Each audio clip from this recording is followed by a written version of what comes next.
नमस्कार, स्वागत है आपका 2024 के महासमर में। मैं हूं आपके साथ विशाल पंडित और हम आज बात करेंगे दिल्ली में चल रहे कांग्रेस में दंगल की।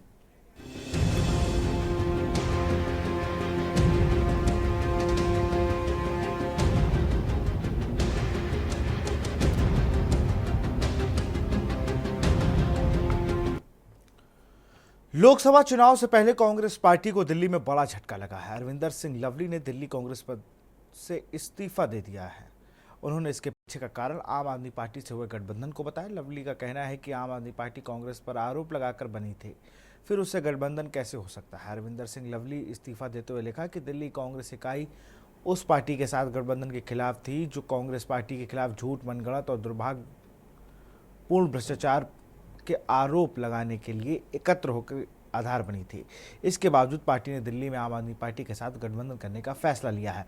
अरविंदर सिंह लवली को अगस्त 2023 में दिल्ली कांग्रेस अध्यक्ष पद पर नियुक्त किया गया था। लवली ने कांग्रेस के राष्ट्रीय अध्यक्ष मल्लिकार्जुन खड़गे को लिखे अपने पत्र में कहा कि दिल्ली कांग्रेस के वरिष्ठ नेताओं द्वारा किए गए सर्वसम्मत निर्णयों को एआईसीसी महासचिव दिल्ली प्रभारी ने एक तरफा वीटो दे दिया है। उन्होंने कहा कि डीपीएसपी अध्यक्ष के रूप में मेरी नियुक्ति के बाद एआईसीसी महासचिव ने मुझे डीपीसीसी में कोई भी वरिष्ठ नियुक्ति करने की अनुमति नहीं दी है। डीपीसीसी के यानी दिल्ली प्रदेश कांग्रेस कमेटी के मीडिया प्रमुख के रूप में भी एक अनुभवी नेता की नियुक्ति मेरे अनुरोध को स्पष्ट रूप से अस्वीकार कर दी गई थी। आज महासचिव और दिल्ली प्रभारी दीपक बावरिया शहर में सभी ब्लॉक अध्यक्षों की नियुक्ति करने की अनुमति नहीं दी है, जिसके परिणाम स्वरूप दिल्ली में 150 से अधिक ब्लॉकों में वर्तमान में कोई ब्लॉक अध्यक्ष नहीं है। इस्तीफे के बाद क्या कुछ कहा लवली सिंह ने, ये सुन लेते हैं। मैंने अपने मन की पीड़ा, और वो पीड़ा मेरी नहीं है, दिल्ली के तमाम कांग्रेस के कार्यकर्ताओं की पीड़ा है, उसको खत के जरिए अपने अध्यक्ष को लिख के भेज दिया है। और ये ठीक बात है, आप लोग बार बार सुबह से पूछ रहे हो कि मैंने दिल्ली प्रदेश कांग्रेस कमेटी के अध्यक्ष पद से अपना इस्तीफा भेज दिया है। और जो लोग इस तरीके की भ्रांति फैला रहे हैं कि शायद मैंने किसी टिकट की नाराजगी से इस्तीफा भेजा है, तो ऐसा नहीं है। आप सब लोग जानते हैं कि 3 दिन पहले प्रेस कॉन्फ्रेंस करके मैंने खुद कैंडिडेट्स को इंट्रोड्यूस कराया था। मेरी पीड़ा उन असूलों को लेके है जिनकी लड़ाई हम पिछले 7-8 साल से लड़ते रहे हैं। मैं खुद दिल्ली का शिक्षा मंत्री रहा हूं और हमारे उम्मीदवार उस भ्रांति को तोड़ने की, उस वास्तविकता को तोड़ने की बात करें। शीला दीक्षित जी की सरकार में जो काम हुए थे उसकी बजाय ये कहें, हमारा स्टैंड जरूर ये था कि हम लोग मिलकर चुनाव लड़ रहे हैं, लेकिन कभी कांग्रेस पार्टी और कांग्रेस के वर्कर्स ने ये नहीं कहा था कि हम जो है क्लीन चिट दे रहे हैं या हम लोग जो है स्कूल्स और हॉस्पिटल खोलने का क्रेडिट दे रहे हैं, जो कि वास्तविकता से कहीं दूर है। तो असूलों की, और जो कांग्रेस का कार्यकर्ता दिल से महसूस करता है, उस पीड़ा को मेंशन करते हुए मैंने जो है अपना इस्तीफा भेजा है और मैंने अध्यक्ष पद से इस्तीफा भेजा है। इस इस्तीफे के बाद भाजपा ने क्या कुछ कहा, वो भी सुन लेते हैं। टुकड़े टुकड़े कांग्रेस का प्रमाण मिला है। कैसे कांग्रेस के पास देश के लिए कोई मिशन विशन नहीं है, केवल कंफ्यूजन, कॉन्ट्रडिक्शन और डिवीजन है। और इसीलिए आज जिस प्रकार से कांग्रेस के ही नेता और कार्यकर्ता कांग्रेस के हाईकमांड के रवैये से अपमानित होकर अपना त्याग पत्र दे रहे हैं। बताइए, जिस कांग्रेस को आम आदमी पार्टी ने साफ कर दिया, उसे कांग्रेस हाईकमांड ने माफ कर दिया, गठबंधन दिल्ली में कर दिया, दोस्ती दिल्ली में कर दी। उन्हीं लोगों के साथ जिनको शराब घोटालेबाज कहते थे, उन्हीं लोगों के साथ जिनके सारे किए हुए कामों पर सवाल उठाते थे, और उन्हीं लोगों के साथ जिन्होंने कहा शीला दीक्षित को जेल में डाल देंगे। और पंजाब में इसी आम आदमी पार्टी को कांग्रेस कहती है कि उग्रवादियों के साथ है, ये भ्रष्टाचारी है। कांग्रेस पार्टी को आम आदमी पार्टी कहती है कि एक थी कांग्रेस, परंतु जो पंजाब में कुश्ती करते हैं वो दिल्ली में दोस्ती करते हैं। केवल फोटो में नेताओं के मिलने से कार्यकर्ताओं के दिल नहीं मिलते। और ऊपर से जिस प्रकार के प्रत्याशी दिल्ली पर थोपे गए कांग्रेस के द्वारा, वो भी ऐसे लोग जो अपने ही घर से नहीं जीत पाए। जिसके नाम ले रहे थे आम आदमी पार्टी के लिए, जो कह रहे थे, आम आदमी पार्टी ने क्या कुछ कहा, सुन लेते हैं। कांग्रेस हमारा अलायंस पार्टनर है, सीनियर पार्टनर है। उनका आंतरिक मामला है कि उनके प्रदेश अध्यक्ष ने रिज़ाइन किया है। मुझे लगता है कि उनका ही बेहतर रहेगा इसके ऊपर विषय पे बोलना। हमारे बोलने का कोई मतलब नहीं है। हम तो अपनी सीटों की मजबूती से लड़ाई लड़ रहे हैं और हमारा मानना है कि 7 सीटें दिल्ली वाले इस बार इंडिया अलायंस को जिताएंगे। और अधिक जानकारी लेंगे हम। दिल्ली से हमारे साथ वरिष्ठ पत्रकार अजय शुक्ला जी जुड़ चुके हैं। अजय जी, बहुत बहुत स्वागत है आपका के न्यूज़ में।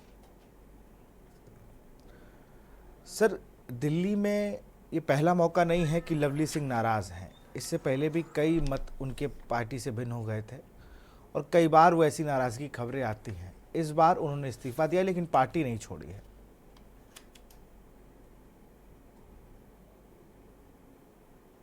सर, आप म्यूट हैं, अनम्यूट कर लीजिए। सीधे चलते हैं अजय शुक्ला जी की तरफ, वरिष्ठ पत्रकार दिल्ली से जुड़े हुए हैं। सर, लवली सिंह एक अनटोल्ड स्टोरी है कांग्रेस के लिए दिल्ली में। नहीं, निश्चित रूप से देखिए, आप 2015 का याद करिए और उस समय भी कमोबेश इसी तरह की स्थिति हुई थी और लवली के साथ में तब भी हुआ था, तब भी वो नाराज हुए थे। और उसके बाद में वो उस समय चाहते थे कि उनके पिता को टिकट मिले, नहीं मिली थी। जो उसके बाद उन्होंने रिजाइन किया था और जाके भारतीय जनता पार्टी ज्वाइन कर लिया था। फिर वो 2019 तक रहे भारतीय जनता पार्टी में। उसके बाद में उन्होंने फिर कांग्रेस ज्वाइन किया। तो आप ये समझ लीजिए 2019 के इलेक्शन में कांग्रेस पार्टी दिल्ली में 5 सीटों पर सेकेंड पोजीशन पर थी। आम आदमी पार्टी 2 सीटों पर सेकेंड पोजीशन में थी। 7 सीट भारतीय जनता पार्टी ने जीती थी। तो आप इससे समझ सकते हैं कि जो लवली ये करते हैं कमोबेश, वो कहीं ना कहीं ये दिखाता है कि दबाव की एक राजनीति है। उन्होंने जब इलेक्शन लड़े थे तो आप याद कर लीजिए, अभी इलेक्शन हारे हैं। तो ये बताता है कि वो ये दबाव बनाना चाहते हैं कि हाँ, इनको दे दें, उनको दे दें, कैसे दे दें। लेकिन पार्टी ने जब सर्वे कराया है उसके बाद में टिकट दिए गए हैं। दूसरी चीज, जब अलायंस हो रहा था तो सभी राज्यों में जहां जहां अलायंस हुआ है वहां की लोकल टीम से इस पर कंसेंट ली गई है। पंजाब की टीम ने कंसेंट नहीं दी तो पंजाब में अलायंस नहीं हुआ। दिल्ली ने कंसेंट दी और खुद लवली ही बैठ के वो प्रेस कॉन्फ्रेंस आयोजित कर रहे थे। फिर आज उनको क्या जरूरत पड़ गई है बात अचानक कहने की? यह तमाम चीजों के शक पैदा करती है और ये वैसे ही शक पैदा करती है जैसे तमाम सारे नेता जब तमाम चीजें करते हैं, कोई स्टेप लेते हैं, विभिन्न तरह के स्टेप होते हैं, तो इसी तरीके से संदेश देते हैं। तो यह निश्चित रूप से इस वक्त में कांग्रेस के लिए भी घातक है और घातक है लोकतंत्र के लिए भी, देश के लिए भी। क्योंकि एक चुनाव जब राहुल गांधी कहते हैं कि 2 विचारधाराओं का चुनाव, तो या तो आप इस विचारधारा के साथ खड़े होइए या आप पहले ही कह दीजिए कि हम नहीं खड़े होंगे, वो बेहतर होता। तो लेकिन जिस तरीके से लवली ने किया है, यह निश्चित रूप से वही स्थिति है कि युद्ध के मैदान में एक लेफ्टिनेंट अचानक भाग जाए और कहे मैं चुनाव वो युद्ध नहीं लड़ूंगा, तो साथ सेना में तो उसे गद्दार कह के कोर्ट मार्शल कर दिया जाता है। अब कांग्रेस क्या करेगी ये देखना होगा, क्योंकि मुझे लगता है कि निश्चित रूप से कांग्रेस हाईकमान को तत्काल उनका इस्तीफा स्वीकार करना चाहिए और तुरंत कोई नया अध्यक्ष बनाना चाहिए और उसको कमान देनी चाहिए। क्योंकि इस तरह से चुनाव नहीं होते। जब आप गठबंधन धर्म में होते हैं तो अटल बिहारी वाजपेयी जी कहा करते थे, जब आप गठबंधन धर्म में होते हैं तो उस धर्म को आपको निभाना होता है, वह बेहद जरूरी होता है, चाहे जो कुछ होता है। या तो आप पहले ही मना करते कि आप इसका विरोध करते, तब लिखते, तब यदि कांग्रेस हाईकमान नहीं मानता आप इस्तीफा दे देते, बात समझ में आती है। लेकिन आप तब कह रहे हैं, तो यह निश्चित रूप से एक कोई ना कोई इस शक की गुंजाइश पैदा करता है कि आखिर यह खेल कहां से हो रहा है और क्यों हो रहा है। क्योंकि एक फाइल आप याद करिए, वह भी है जो शिक्षा विभाग में कुछ गड़बड़ियों के आरोप थे, और एक फाइल वह भी है जो राजकुमार के खिलाफ थे।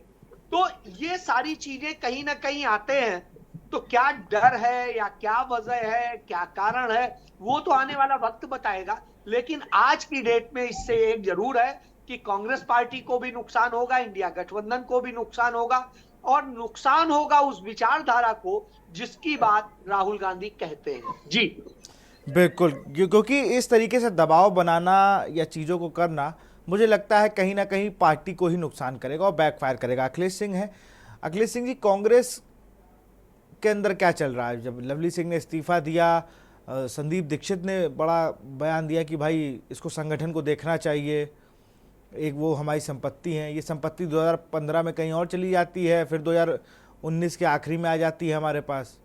कांग्रेस पार्टी को तो ये भी देखना चाहिए।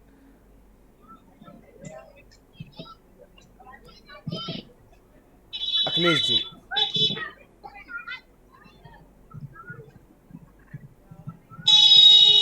अखिलेश जी सुन पा रहे हैं आप हमें? जी जी, आप रिपीट करिए, अब आवाज आ रही। हाँ बिल्कुल, मैं ये कह रहा था कि कांग्रेस पार्टी में के अंदर क्या चल रहा है, क्योंकि अभी 2015 में इन्होंने पार्टी इसलिए छोड़ी क्योंकि टिकट इनके कहने पे नहीं मिला। इस बार इन्होंने ये कंफर्म कर दिया, ये बता दिया कि मैंने किसी प्रत्याशी की वजह से पार्टी नहीं इस्तीफा नहीं दिया है, बल्कि मैंने पार्टी नहीं छोड़ी है, सिर्फ पद से इस्तीफा दिया है, मैं पद पे नहीं रहना चाहता। और दीपक बावरिया पर उन्होंने आरोप लगा दिए कि ये कुछ करने नहीं देते मुझे। आपको बता दें कि जिस प्रकार अमरिंदर सिंह लवली ने कांग्रेस दिल्ली प्रदेश अध्यक्ष से इस्तीफा दिया है, उसकी सीधी वजह बताई जाती है अंदरूनी गुटबाजी। अंदरूनी गुटबाजी दो चीजों को लेकर सबसे बड़ी है कि पहली गुटबाजी ये कहा जा रहा है कि आम आदमी पार्टी के साथ कांग्रेस का गठबंधन नहीं होना चाहिए था। दूसरा ये कहा जा रहा है कि कन्हैया कुमार को टिकट क्यों दी। सबसे बड़ी बात है कि जिस सीट से कन्हैया कुमार को टिकट मिली है, वही सीट पर दावेदारी अरविंदर सिंह लवली खुद भी ठोक रहे थे। अब वो भी चुनाव लड़ना चाहते थे इस गठबंधन के दौरान ही, लेकिन पहले गठबंधन का ये विरोध कर रहे थे कि गठबंधन नहीं होना चाहिए, आम आदमी पार्टी के साथ, केजरीवाल के साथ नहीं होना चाहिए। लेकिन अभी आपको बताता हूं कि 3-4 दिन पहले की बात है, 3-4 दिन पहले ही कन्हैया कुमार की प्रेस कॉन्फ्रेंस होने वाली थी, कन्हैया कुमार के समर्थन में प्रेस कॉन्फ्रेंस होने वाली थी। तो वहां पर अरविंदर सिंह लवली की गुटबाजी के चलते तमाम कांग्रेसी नेताओं के द्वारा वहां पर विरोध प्रदर्शन किया गया, हो हल्ला किया गया। उसके बाद कन्हैया कुमार के समर्थन में होने वाली प्रेस कॉन्फ्रेंस को कैंसिल किया गया। इससे अंदाजा लगाया जा सकता था कि कांग्रेस के अंदर, वो भी दिल्ली प्रदेश के चुनाव में, किस प्रकार लोकसभा चुनाव के अंदर गुटबाजी हावी है। और इस गुटबाजी के चलते ही अरविंदर सिंह लवली लगातार पीछे रहकर कांग्रेसियों को भड़का रहे थे, कांग्रेसियों को आगे कर रहे थे। कुछ ऐसे उनके जो जूनियर नेता हैं या जिनको उन्होंने आगे बढ़ाया है, कभी मदद की है, ये वो जब शीला दीक्षित सरकार में मंत्री हुआ करते थे, तमाम कांग्रेसियों को मदद किया करते थे। तो उस दौरान के जो उनके विश्वास पात्र कांग्रेसी नेता है, उनको आगे कर लगातार कन्हैया कुमार का विरोध करा रहे हैं। तो दूसरी बात सबसे बड़ी ये है कि आखिरकार आज अगर अमरिंदर सिंह लवली को कांग्रेस के दिल्ली प्रदेश अध्यक्ष पद से इस्तीफा देना ही था, और अगर उनको अभी ये गड़बड़ लग रहा है कि केजरीवाल के साथ, आम आदमी पार्टी के साथ गठबंधन कांग्रेस ने क्यों किया और कन्हैया कुमार को टिकट क्यों दिया, इन चीजों को जब दोनों पार्टियों के बीच गठबंधन को लेकर तमाम दौर की बैठक हुई, उस समय मुद्दे तय हो रहे थे, सीटें तय हो रही थी और बातें सभी तय हो रही थी कैसे दोनों पार्टियां एक साथ मिलकर दिल्ली के लोकसभा चुनाव में उतरेंगी। उस दौरान अरविंदर सिंह लवली ने कोई खुलकर विरोध नहीं किया था। हाँ, अंदर खाने दबी हुई जुबान से लगातार विरोध कर रहे थे, लेकिन खुलकर बोलने की हिम्मत राहुल गांधी और प्रियंका गांधी के सामने नहीं जुटा पा रहे थे, जो मल्लिकार्जुन खड़गे के पीछे से काम कर रहे थे। इसी की वजह से आज ये जो माहौल बना है, जिससे इंडिया गठबंधन, खासकर कांग्रेस को दिल्ली में बड़ा नुकसान हुआ है। और कन्हैया कुमार के अलावा एक और टिकट पर लगातार विरोध जता रहे थे, वो डॉक्टर उदित राज की है। यहां तक ये कह रहे थे कि ये दोनों ऐसे कैंडिडेट हैं जो कांग्रेस से बाहर से आए हुए हैं, कन्हैया कुमार सीपीआई से आए हैं और उदित राज भाजपा से आए हैं। लेकिन अगर यही सवाल अरविंदर सिंह लवली की तरफ घुमा दिया जाता है, तो वहां पर एक चीज वैसे साफ हो जाती है कि अरविंदर सिंह लवली को भी आज कांग्रेस के वफादार, ईमानदार सिपाही के तौर पर नहीं देखा जा सकता है। वो इसलिए भी नहीं देखा जा सकता है कि जब पिछला इलेक्शन हुआ था, उस दौरान ये कांग्रेस को छोड़कर भारतीय जनता पार्टी में चले गए थे। वो भी इलेक्शन का ही दौर था और आज भी इलेक्शन का ही दौर है कि दिल्ली अध्यक्ष कांग्रेस के पद से इस्तीफा दे देते हैं। तब भी लोकसभा चुनाव में कांग्रेस उतरी हुई है, इंडिया गठबंधन के साथ चुनाव लड़ रही है। इससे कहा जा सकता है कि इंडिया गठबंधन खासकर भारतीय जनता पार्टी को एक बार फिर वो बड़ा मौका अरविंदर सिंह लवली ने दिया है और कांग्रेस की किरकिरी कराने का काम किया है। इससे एक बार कांग्रेस बैकफुट पर जरूर नजर आएगी। बिल्कुल, और तो ये बैकफुट में आकर कहीं ना कहीं इंडिया अलायंस और कांग्रेस को बहुत झटका मिलने वाला है। अजय जी, अभी आप बात बता रहे थे कि पंजाब में अगर अलायंस जब लोकल बॉडी ने नहीं किया तो नहीं हुआ, नहीं चाहा। दिल्ली में ये कह रहे हैं हमारी चल नहीं रही थी। आप कई कांग्रेसी नेताओं को आपने आगे बढ़ाया, कितनों को आपने वार्ड अध्यक्ष, जो बूथ अध्यक्ष कहे जाते हैं, ब्लॉक अध्यक्ष दिल्ली में, वो बनाए। लेकिन आप इस दिन का वेट क्यों कर रहे थे? अगर पार्टी में नहीं चलती है तो पहले दिन लिख देते, तुरंत इस्तीफा देते। आप कहते मैं पार्टी में कार्यकर्ता के तौर पर काम करूंगा, ये कर सकते थे। एन मोमेंट पे जब नामांकन होना हो, किसी प्रत्याशी को आपने बिहार से इंपोर्ट किया है, अगर ऐसे होने लगता तो फिर कितने प्रत्याशी कहीं से चुनाव न लड़ पाते। इसीलिए संगठन के तौर पर बीजेपी ज़्यादा हावी रहती है कांग्रेस से। हिसार का व्यक्ति आके दिल्ली का मुख्यमंत्री बन जाता है और बिहार का एक आदमी अगर आकर, जहां बिहार के लोग बहुत ज़्यादा हैं, उस दिल्ली पूर्वी सीट की अगर बात की जाए, वहां से अगर चुनाव लड़ता है तो लवली सिंह को ये दिक्कत हो जाती है। विशाल, मैं एक चीज कहूंगा, सबसे बड़ी चीज ये है कि देखिए, दिल्ली का जो स्ट्रक्चर है वो दिल्ली का अपना अकेले का नहीं। बिल्कुल, दिल्ली हिंदुस्तान का एक गुलदस्ता है। श्रीमती शीला दीक्षित वहां 15 साल मुख्यमंत्री रही। मूलतः वो कहां से थी? लखनऊ से। उनके पति डिस्ट्रिक्ट उन्नाव से थे जी। और जो भी है पूरा चीज आई, यहाँ की राजनीति की, यहाँ पर वो हुई, मुख्यमंत्री बनी, सारी चीजें। फिर उसके बाद में जब वो मुख्यमंत्री नहीं रही तो फिर उन्हें यूपी का प्रभारी बना के भेजा गया। बिल्कुल। आपने देखा, उसके पहले वो यूपी से चुनाव भी लड़ चुकी थी, एमपी का। तो ये सारी चीजें हमने देखी। इसके बाद दूसरी चीज देख लीजिए आप कि अरविंद केजरीवाल आते हैं। कहां से आते हैं? हरियाणा से, हिसार से।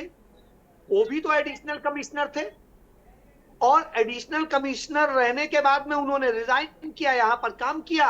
उसके बाद में यहां से चुनाव लड़े, मुख्यमंत्री हैं। उदित राज दिल्ली के ही एडिशनल कमिश्नर इनकम टैक्स थे, सेम स्थिति के हैं, बहुत एजुकेटेड हैं और वो दिल्ली से ही सांसद रह चुके हैं भारतीय जनता पार्टी में रहते हुए 2014 से 2019 तक। बिल्कुल। वो कांग्रेस में आए, कांग्रेस ने उन्हें वहां से टिकट दिया। इसी तरह कन्हैया कुमार पिछले 10 सालों से भी अधिक हो गया वो दिल्ली में ही पढ़ रहे हैं। वो बिहार छोड़ के तो बड़ा लंबे समय से आ गए थे। बिहार वो लड़ने गए थे। हाँ, अब तो जेएनयू के सामने घर भी ले लिया है। लोग बताते हैं जेएनयू के सामने भी घर ले लिया है। जी, मैं वही कह रहा हूं कि वो दिल्ली को ज्यादा समझते हैं अपने गांव के इलाके से अधिक। ठीक है, वहां से टच अलग हो सकता है। मैं हूं, मानिए मैं कानपुर से आता हूं, तो कानपुर से आके रह रहा हूं, यहाँ पे पत्रकारिता कर रहा हूं, तो यहाँ पे हूं लंबे समय से। बिल्कुल। इसी तरीके से बहुत सारे लोग हैं। तो ये मैं अकेले नहीं हूं, कोई आप हो सकते हैं, अरविंद हो सकते हैं, और बहुत सारे लोग हो सकते हैं, सॉरी अखिलेश है। तो इस तरह से बहुत सारे लोग हो सकते हैं जो कहीं ना कहीं से आए हैं। तो दिल्ली असल में वही, और दिल्ली का यदि इतिहास भी देखें तो जब 1192 में ये पहली बार कैपिटल बनाई मुगल सल्तनत ने, सॉरी मुस्लिम सल्तनत ने, तो उस वक्त में आप देखिए वो सारे लोग जो आए थे जिन्होंने दिल्ली को बनाया था वो बाहर से ही आए थे। बिल्कुल। और तो इसलिए दिल्ली में यह सवाल उठाना कि ये बाहर का है, ये अंदर का है, अरे भाई जो 10 साल 15 साल 20 साल से रह रहा है, यहीं पे अपना सब कुछ कर रहा है, वो दिल्ली का हो गया। एक चीज। दूसरी चीज, उसका जो कर्म क्षेत्र है, कर्म भूमि है, वो दिल्ली है। फिर आप कैसे कह सकते हैं बाहरी? नंबर 1। नंबर 2, यदि आप इस गठबंधन के खिलाफ थे, बिल्कुल होते, यदि आपके विचार हैं कि खिलाफ है तो होना चाहिए था, तो आप उसका खुल के विरोध करते। उसको लेके 27 बैठकें हुई हैं दिल्ली बिल्कुल। कांग्रेस कमेटी की, आम आदमी पार्टी की तमाम लोकल जो उनकी लीडरशिप है उसकी, और सबकी तमाम इश्यूज को सॉल्व किया गया है। और तमाम सारे विषयों को सॉल्व करने के बाद में फिर जो नेशनल कोऑर्डिनेशन कमेटी थी दोनों दलों की, वो बैठी और उसके बाद में प्रेस कॉन्फ्रेंस हुई थी। याद करिए, इसको महीने से ऊपर हो चुका है।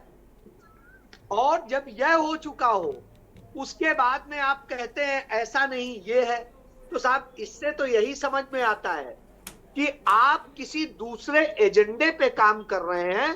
वास्तव में आप इसके लिए काम नहीं कर रहे हैं। पार्टी का एक वेलफेयर सोचते तो उस वक्त में जब नामांकन की तिथि आ गई है तब आप यह काम कर रहे हैं। जब प्रेस कॉन्फ्रेंस करने की बारी आती है तब आ रहा है, क्योंकि तब आपको लग रहा था और ये कि मौका जब होता है जब प्रत्याशियों का कार्यालय खुलने वाला हो।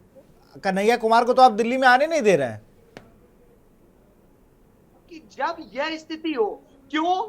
क्योंकि शायद यही बात सत्य है, आप टिकट चाहते होंगे, आपको लग रहा था आम आदमी पार्टी और इस गठबंधन में मेरे जीतने की संभावना बढ़ जाएगी, तो इसलिए शायद आप ऐसा कर रहे हैं। इससे यह शक किया जा सकता है। दूसरा शक किया जा सकता है कि आप कहीं और से खेल रहे हैं, कोई आपको लालच दिया गया है, या आप किसी एजेंडे को साध रहे हैं।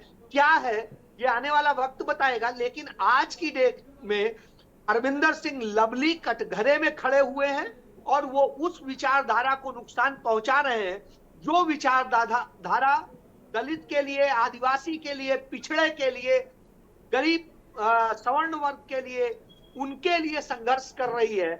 जो विचारधारा इस देश के संविधान और देश को बचाने की बात कर रही है। तो इससे लगता है कि अरविंदर सिंह लवली किसी खेल का मोहरा है, इससे ज्यादा और कुछ नहीं है। जी बिल्कुल। अब वो खेल कौन रच रहा है, पर्दे के पीछे कौन है, ये देखना एक होगा। अखिलेश सिंह जी, उससे फाइनल कमेंट देता हूँ, फिर डिबेट क्लोज करूंगा। अखिलेश जी,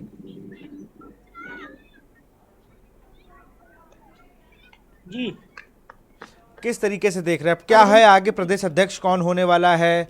क्या ये पार्टी में रहेंगे? क्योंकि उन्होंने पार्टी ना छोड़ने की तो बात कही है। बिल्कुल सादिक, जब अरविंदर सिंह लवली ने कांग्रेस अध्यक्ष मल्लिकार्जुन खड़गे को अपना इस्तीफा सौंपा, तो उसके बाद ये अंदाजा लगाया जा रहा था कि कांग्रेस जल्द ही कोई फैसला लेगी। लेकिन इसके पीछे भी एक वजह बताता हूं कि कल भारतीय जनता पार्टी में मनजिंदर सिंह सिरसा जो राष्ट्रीय सचिव है, उन्होंने सैकड़ों की संख्या में सिख समुदाय की एक बड़ी भीड़ के साथ भारतीय जनता पार्टी में काफी लोगों को शामिल कराने का काम किया था। और जो कभी अकाली दल, श्रोमणी अकाली दल में हुआ करते थे, तो दिल्ली में कल जो गुरुद्वारा कमेटी थी उसके तमाम सिख और अन्य समुदाय के सिख जो जहां संगठन थे, उनके लेकर भारी संख्या में सिख समुदाय के लोग जब भारतीय जनता पार्टी में शामिल हुए थे, तब इसका असर नहीं दिख रहा था। लेकिन कल तक मुझे लग रहा है कि उस सिख समुदाय के तमाम लोगों के शामिल होने के बाद कहीं अरविंदर सिंह लवली भी उस दबाव में आए, और उसके बाद हो सकता है कि उनको किसी प्रकार का भारतीय जनता पार्टी से प्रलोभन भी दिया गया होगा, हो सकता है कोई बड़ा ऑफर भी दिया गया होगा, हो सकता है कि उनको किसी और तरह की लालच दिए हुए होंगे, जिस प्रकार वो पहले कांग्रेस को छोड़कर भारतीय जनता पार्टी में शामिल हुए थे। तो ये तमाम चीजें बनती हैं। हालांकि कांग्रेस में अभी कोई ऐसा फैसला नहीं हुआ है कि किसको प्रदेश अध्यक्ष बनाने जा रहे हैं, और शायद उम्मीद की जा रही है कि जल्द ही कांग्रेस पर फैसला लेगी कि अरविंदर सिंह लवली को किस तरह से हटाकर दूसरे को वहां पर प्रदेश किया जाए, ताकि ऐसा है कि दिल्ली के अंदर जो लोकसभा चुनाव चल रहा है उसमें इसका असर देखने को न मिले। फिलहाल इसमें कांग्रेस में मंथन चल रहा है कि अरविंदर सिंह लवली के जगह पर किसको प्लेस किया जाए।